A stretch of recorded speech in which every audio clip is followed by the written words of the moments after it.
Bakit mo biglang naisip na pakasalan ako? Ngayong Tuesday. Kung ayaw mo, edi wag. Hindi kasi birong magpakasal. Hindi yun pwedeng madaliin mo. Para maiwasan na nating magkamali, kailangan nating linawin kung anong kailangan natin sa isa't isa.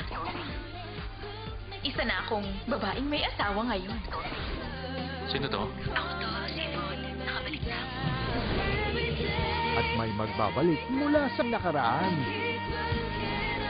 Lie to me pagkatapos ng One True Love. Eh, di pakasalan mo ako?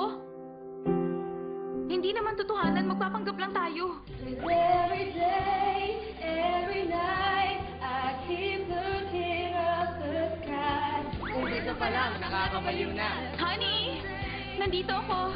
Hindi ito live. Hook na hook ako sa kwento. Naguguluhan ka ba? Ito ang nagpapasaya sa akin bago matulog. Ang pogi-pogi talaga ni Kenneth! Seriously? Gabi-gabi, paganda ng paganda ang kwento. Honey! Honey? Masarap umabad gabi-gabi. Live to me, GMA talaga. Lie to me.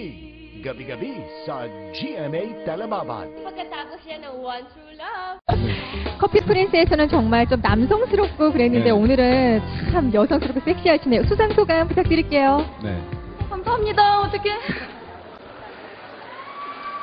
진짜 감사합니다. 저 여기 나오는지 저희 부모님 모르시는데 어떡하지?